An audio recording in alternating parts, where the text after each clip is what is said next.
Be careful for examination. परीक्षा से पहले आप सभी को इन बातों का ज़रूर ध्यान रखना है, क्योंकि इलाहाबाद हाई कोर्ट भर्ती एजेंसी के द्वारा जो कंडक्ट कराई जाती है, जैसे आपको पता है कि एनटीए एजेंसी के द्वारा ही कंडक्ट कराई जाती है, चाहे वो जुडिशरी का एग्ज़ाम हो या फिर इलाहाबाद हाई कोर्ट के अंदर कोई भी एग्ज़ाम कराया जाता है इसके थ्रू, वो उस एजेंसी के थ्रू ही होता है। अब बात ये आती है कि आपको एग्ज़ाम में क्या चीज़ें समझनी हैं, ताकि आपको उससे पहले ही पता होंगी, तो उस टाइम पर आप गलतियाँ भी नहीं करोगे और आपको किस तरीके से आपके कुछ मार्क्स का इज़ाफ़ा हो सकता है, अगर इन बातों का आपने ध्यान रखा तो। चलिए मैं उसको कंप्लीटली अच्छे तरीके से एक्सप्लेन करके बताता हूँ। और हाँ, पोस्ट वाइज़ आपका सेफ स्कोर क्या होना चाहिए और पिछली बार कट ऑफ क्या रही है, उस पर हम बात करेंगे, ताकि इस बार आपका जो है, जो क्राइटेरिया है कट ऑफ का कितना होना चाहिए, ताकि फाइनल मेरिट तक आप जा पाओ। क्योंकि क्या होता है कि मेरिट इसमें थोड़ी-सी हाई ही देखने को मिलती है। आपको अकॉर्डिंग टू प्रीवियस ईयर आपको क्लियर होने वाला है, ठीक है? चलिए मैं आपको एक्सप्लेन करके और आप बताता सभी हूँ। एस्पिरेंट्स के लिए मैं इतना कहना चाहूँगा कि एक बार सभी लोग प्लीज़ लाइक ज़रूर कर दीजिएगा, ताकि आपको भी सारी चीज़ों का क्लियरिटी रहे। इस संदर्भ में एक लाइक से ही हमें पता चल जाता है कि हाँ, आप लोगों के लिए बिल्कुल क्लियर जवाब मिल चुका है। चलिए, अगर वहीं मैं बात करूँ प्रीवियस ईयर की कट ऑफ क्या रही है, उस पे आपको एक आइडिया लग जाएगा कि हमें कितने मार्क्स की आवश्यकता होगी। जैसा कि आपको पता है स्टेनोग्राफर में, ठीक है? स्टेनोग्राफर की बात करें जो इंग्लिश ग्रेड के हैं, ग्रेड 3 में जो इंग्लिश स्टेनो वाले रहेंगे, अगर हम इनकी बात करें तो आप देखेंगे कितना आपको मार्क्स लाने की ज़रूरत है आउट ऑफ 200 मार्क्स में। देखिए यहाँ पर इन्होंने साफ-साफ लिखा था कि भैया आप यहाँ पर जो कट ऑफ गई थी अनरिज़र्व्ड की, ठीक है? यहाँ पर यूआर कैंडिडेट की गई थी 147.233 करके, ठीक है? क्योंकि यहाँ पर 0.5 मार्क्स भी आपके लिए बहुत इम्पोर्टेंट होने वाले हैं। अगर आप यहाँ पे देखोगे ओबीसी के लिए, तो यहाँ पर नो कैंडिडेट्स फॉर्म, यहाँ पर जो है कोई फॉर्म नहीं आए थे। शेड्यूल कास्ट में भी यहाँ पर कोई फॉर्म नहीं आए थे, यहाँ पर एससी कार्ड के लिए, ठीक है? तो यहाँ पर सारी चीज़ दी गई हैं। अभी मैं आपको दिखा रहा हूँ नीचे, यहाँ पर नो वैकेंसी अवेलेबल जो थी नहीं थी पिछली बार की है, ठीक है? इस बार तो सभी कैटेगरी वाइज़ दी हुई है, ठीक है? पिछली बार से इस बार थोड़ा-सा वैकेंसी कुछ पोस्टें जो है ज़्यादा है पिछली बार से। हालाँकि मान सकते हैं एवरेज में तो इक्वल ही वैकेंसी है प्रीवियस ईयर के तरह भी। वहीं हम बात करें अगर प्रीवियस ईयर के लिए जो कट ऑफ रही है, अगर हिंदी स्टेनोग्राफर के लिए अगर बात करें, तो क्या कट ऑफ का क्राइटेरिया रहा है, तो अनरिजर्व्ड में यहाँ पर 162 का, ये हिंदी मीडियम वाले की बात करते हैं जो हिंदी स्टोनो वाले हैं, उनके लिए 162 गई है, यानी कि इसके अगर हम इसको देखें, कंपेयर करें तो यहाँ पर काफ़ी डिफरेंस है इंग्लिश स्टोनो और यहाँ पर हिंदी स्टोनो में काफ़ी ज़्यादा डिफरेंस है कट ऑफ में। देखिए 147 यहाँ पर, और यहाँ पर देखिए हिंदी में कितना फ़र्क है, 162। यानी कि आप खुद से ही पता कर सकते हैं कि हमें कितने अंक लाने की आवश्यकता है, ठीक है? तो आप जो आप एग्ज़ाम देना चाहते हैं हिंदी इंग्लिश में, जिस हिसाब से आप चाहते हो उस हिसाब से आपको कट ऑफ लगेगी, ठीक है? चलिए, अगर ओबीसी की बात करें यहाँ पर, अभी मैं पूरा जो आपको एक-एक जवाब देने वाला हूँ, बहुत ध्यान से वीडियो को देखिएगा, ताकि आपको क्लियर समझ में आए। अभी सारा फंडा मैं समझाने वाला हूँ कि ऐसे आपको एग्ज़ाम में इस सारी चीज़ों को फेस करना है, ठीक है? चलिए, अब आगे की बात करें, यहाँ पर आप देखेंगे एससी के जो कैटेगरी देखिए वहाँ पर देखिएगा, यहाँ पर 147 जो कि अनरिज़र्व्ड की थी इंग्लिश वाले में।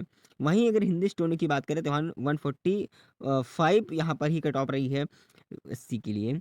अगर एसटी की बात करें, तो एससी की बात करें तो यहाँ पर आप देख सकते हैं 135। वहीं पर वुमेन जनरल की बात करें तो यहाँ पर आप अच्छी तरीके से देख पाएँगे, ठीक है? कि 159 कट ऑफ जो है रही है, 159.5 के आसपास।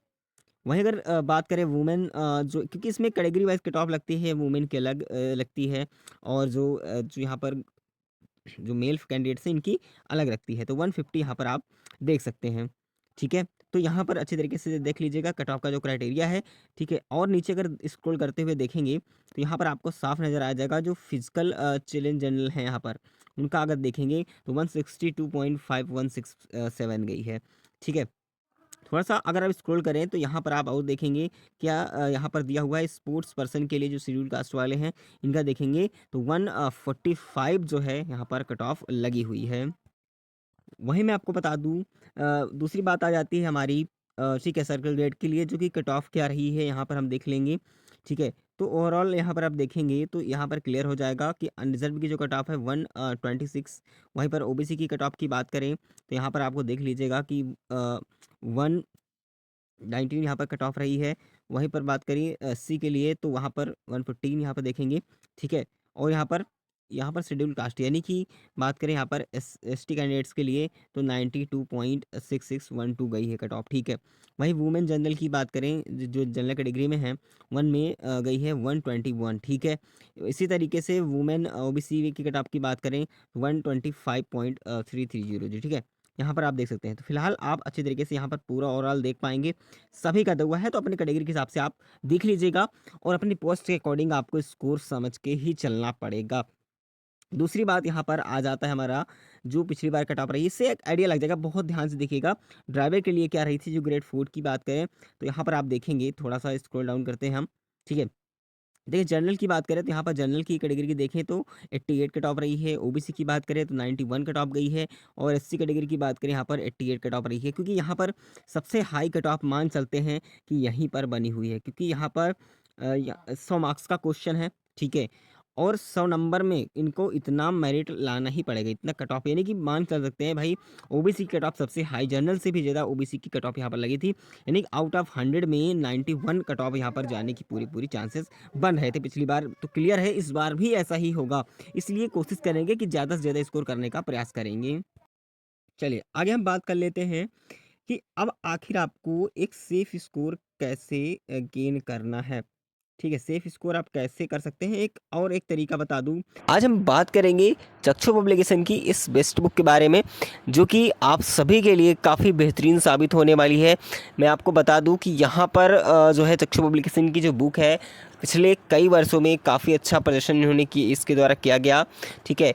क्योंकि यहाँ पर काफ़ी अच्छा रिजल्ट भी देखने को मिलता है, यानी कि ये जो तैयारी हिसाब से आप लोग कर रहे हैं उस हिसाब से देखा जाए तो ये बुक काफ़ी अच्छी होने वाली है आप सभी के लिए। काफ़ी लोग कमेंट कर रहे थे कि कोई बुक सजेस्ट कीजिए, तो मैं आपको बता दूं पिछले कई वर्षों का मैंने इसका प्रदर्शन देखा तो काफ़ी अच्छा रहा है, ठीक है? लेकिन ये डिपेंड करता है कि आप कैसे कैप्चर करते हो उस बुक को, कैसे पढ़ते हो। बाकी यहाँ पर मैं आपको बता दूँ सबसे खास बात ये है कि आपको जो है 2450 जो है यहाँ पर ऑब्जेक्टिव क्वेश्चंस भी मिलेंगे बेहतरीन प्रैक्टिस के साथ, और 25 प्रैक्टिसेस तो है ही, 3 मॉडल पेपर भी मिल रहे हैं आपको। बाकी बता दूं कि अगर आप अदर कॉम्पिटिटिव एग्जाम्स के लिए भी तैयारी कर रहे हैं तो उसके लिए भी आपको यहाँ पर जो बुक है वो अवेलेबल मिल जाएगी। तो हर एक एग्ज़ाम के लिए भी आप यहाँ से बुक को परचेज़ कर सकते हैं, जिसका मैंने लिंक है डिस्क्रिप्शन बॉक्स में दे दिया है। तो फिलहाल इलाहाबाद हाई कोर्ट के लिए बेहतरीन बुक है आप सभी के लिए, ठीक है? जिसका कंटेंट आप यहाँ पर देख सकते हैं, पूरा जो है संपूर्ण गाइड के साथ अवेलेबल है कि आपको स्कोर में थोड़ा कुछ मार्क्स का इजाफा हो जाएगा। कैसे? क्योंकि आपको पता है आपके फाइनल सिलेक्शन के लिए 0.5 मार्क्स भी इम्पोर्टेंट होते हैं, क्योंकि थोड़े थोड़े नंबर से भी लोग मैट से बाहर हो जाते हैं। तो आपको ऐसे इतना भी कम ना हो, यानी कुछ ना कुछ इजाफा हो सके, कैसी गलती आपको नहीं करनी है इन बातों का, क्योंकि उस टाइम पर प्रेशर होने के कारण आप इस बात को ध्यान नहीं देते हो, भले पहले से पता होता है लेकिन आपको ध्यान देते ही नहीं है, ठीक है? चलिए देखिए यहाँ पर अगर मैं आपको बता दूं कि कैसे मैं आपको कहना चाह रहा हूँ। देखिए सबसे पहले मैंने टारगेट स्कोर बताया, सबको मैंने प्रीवियस ईयर कट ऑफ यहाँ पर दिखा दी है, तो आप समझ लीजिएगा कि इसी प्रकार से हमें स्कोर लाना ही पड़ेगा। थोड़ा सा कोशिश करिएगा कि ज़्यादा से ज़्यादा स्कोर करें, ठीक है? तो आप लोगों को इन बातों का जरूर ध्यान रखना है, क्योंकि सबसे ज़्यादा जो कट ऑफ का क्राइटेरिया फेस करना पड़ेगा वो है ड्राइवर की पोस्ट के लिए, क्योंकि यहाँ पर एक एग्जाम फेस पे यहाँ पर देखने को मिला है जो कि आउट ऑफ 100 मार्क्स में ही कट ऑफ आपको लगेगी, जो कि कब से सबसे हाईएस्ट कट ऑफ देखने को मिली है। चलिए, अब आपको मैं बता दूँ कि सेफ स्कोर कैसे आप कर सकते हैं। मैंने बताया कि ऐसी-ऐसी चीज़ें हो सकती हैं, लेकिन ये आपको पता है कि भैया जो आपका मार्क्स जो आपका गेन होगा, यानी कि यहाँ पर नेगेटिव मार्किंग नहीं, नो नेगेटिव, ठीक है? नो नेगेटिव, यहाँ पर कोई नेगेटिव मार्किंग यहाँ पर नहीं है। तो आप सभी को पता होता है भैया कि हम क्या करेंगे, हम तो सबसे पहले जो आता है, ठीक है? जो आता है, काफ़ी लोग कहेंगे कि आए या ना आए, हमें तो टिक करते ही रहना है। ये गलती ना करिएगा, मेरी बात समझिए पहले। क्योंकि आपको मान लीजिए कि आपको क्या होता है कि आप तो मान लीजिए टिक करते चले आ रहे हो, आया नहीं आया फिर भी उसी आपने गेस करके मार दिया, आ गया फिर भी मार दिया। तो ऐसा क्या होगा, अगर आपको नहीं आता है उसको पहले से टिक कर दिया आपने, लगातार सीरियल बाय सीरियल करते चले आ रहे हैं, बाद में अगर मान लीजिए टाइम बचता है, तो आपको ये ध्यान नहीं रहेगा कि हम आप ये सोचेंगे कि हमारा तो जो है सारे क्वेश्चंस अटेम्प्ट हो चुके हैं, दोबारा आप उसे रिवीव नहीं करोगे, देखोगे नहीं, क्योंकि हो सकता है कि उनमें से अगर आप देखोगे तो सही भी किया जा सकता है। हो सकता है कि बाद में जो क्वेश्चन नहीं आ रहा था बाद में आ जाए, है ना? तो गेस करने से अच्छा है कि थोड़ा-सा कुछ लिए छोड़ दीजिए, ठीक है? कैसे मैं आपको बता दूँ। अब छोड़ने का मेरा मतलब ये नहीं कि आपको कंप्लीटली छोड़ देना है, ऐसा नहीं करना। सबसे पहले आपको जो आता है, उसे आपको करना है, ठीक है? जो आता है उसे आपको कंप्लीटली करना है, ठीक है? और आपको जो है जो नहीं आ रहा है, ठीक है, जो नहीं आ रहा है उसे अभी आपको स्किप करना है कुछ टाइम के लिए। पहले जो आ रहा है उसको कर लीजिए। जब आप क्वेश्चन मान लीजिए कि 100 क्वेश्चन है, 100 क्वेश्चन में अब आपको यहाँ पर एग्जाम्पल की बात कर रहा हूँ, मान लीजिए आपके पास 65 क्वेश्चन आपने बिल्कुल सही अटेम्प्ट किया है, आपको आता है, ठीक है? बिल्कुल सही अटेम्प्ट किया। उसके बाद जो बाकी के क्वेश्चन हैं, यानी कि मान लीजिए अब जो बाकी क्वेश्चन आपके पास बचे हुए हैं 35 क्वेश्चन, ठीक है? जो 35 क्वेश्चन आपके शेष रह गए हैं, अब इसको छोड़ना नहीं है, अब यहाँ पर ध्यान देना है, अब नहीं छोड़ना है। 35 क्वेश्चन यहाँ पर देखना है और आपको एलिमिनेशन मेथड अपनाना है, ठीक है? क्या? Elimination method. यानी कि मान लीजिए आपके पास 4 ऑप्शन हैं, ठीक है?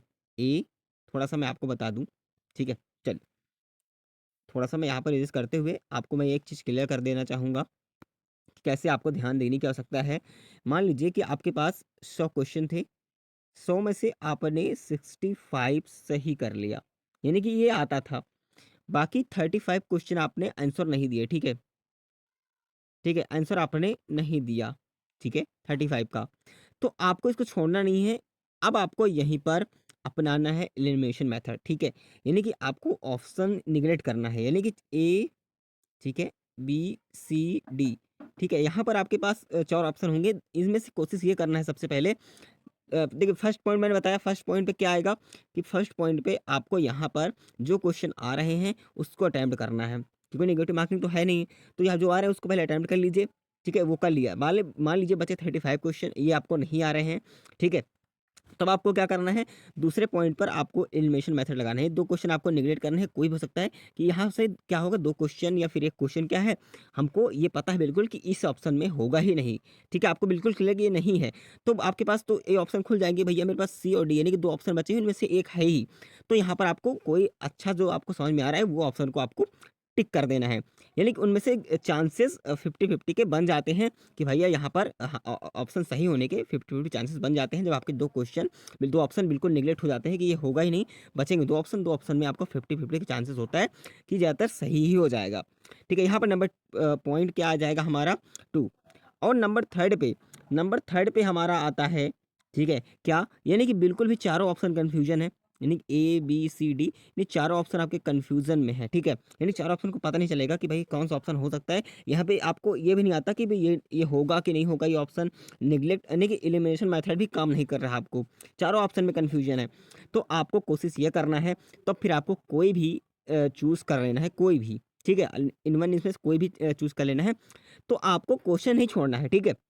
यानी कि मान लीजिए आपने 65 वहाँ पे किया 35 में आपने 15 क्वेश्चन क्या कर दिया एलिमिनेशन मेथड से यानी कि 2 ऑप्शन ही बचते थे 2 ऑप्शन बचते थे कि भाई इनमें से एक ही होने वाला है तो यहाँ पर आपके अगर 15 अटेम्प्ट किया आपने तो यहाँ से मान लीजिए कि आपके हो सकता है कि 5 नंबर या फिर 10 नंबर का भी फ़ायदा हो सकता है ठीक है इतनी बात ध्यान रखना और साथ ही साथ मान लीजिए यहीं पर अगर हमारे पास बचता है 10 क्वेश्चन जो कि आपको एक भी ऑप्शन क्लियर नहीं हो रहा है यानी कि सारे कन्फ्यूजन में हैं तब आपको क्या करना है किसी भी आपने टिक किया तब यहाँ से कुछ ना कुछ क्वेश्चन मान लीजिए कि 2 से 3 नंबर तो आ ही जाएँगे, कभी-कभी ज़्यादा ही सही हो जाते हैं। मैंने यहाँ पे मिनिमम बताया कि 5 से 10 क्वेश्चन तो मान लीजिए कि आपके 65 तो यहाँ पर सही ही थे, ठीक है? अब 10 क्वेश्चन यहाँ से आपके बन रहे हैं और 5 जो है यहाँ पर ये जो 10 कन्फ्यूजन था, ठीक है? 3 ही मान लीजिए, कुछ भी मान लीजिए, तो कितना हुआ? यहाँ पर 60 और एक 70 ये 75 यानी कि करीब 80 के आस-पास तो आप पहुँच ही गए हैं, ठीक है?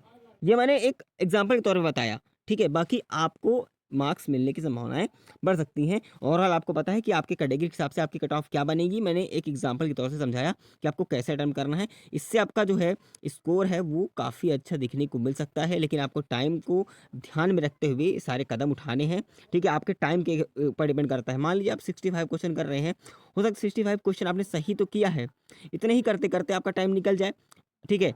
और बस अब 35 क्वेश्चन आपके बच गए तो आपसे छूट भी सकते हैं। उस टाइम पर आपको फिर जल्दी-जल्दी कोशिश करना है कि जो आपने सही किया है उसको किया ही है, बाकी जो कोशिश करना है कि सारे 100 क्वेश्चन आपको अटेम्प्ट ही कर लेने हैं। ठीक है? यानी कि जो आपके पोस्ट के हिसाब से जो आपका क्राइटेरिया है, जिस हिसाब से एग्ज़ाम पैटर्न है, ठीक है? तो उस हिसाब से आपको क्वेश्चन को देख कर ही चलना है, ठीक है? जिसमें जितना क्वेश्चन बन रहा है। हालाँकि पहला फ़ेज़ में आपको जो फर्स्ट स्टेज होगा उसमें 100 ही क्वेश्चन होंगे सभी के लिए। इतनी बातें क्लियर? बाकी किसी प्रकार का डाउट है तो कमेंट करेंगे। उम्मीद है करता हूँ कि आपको समझ में आ चुका होगा। बाकी चलिए मिलेंगे अगले इन्फॉर्मेशन में, तब तक के लिए जय हिंद, जय भारत।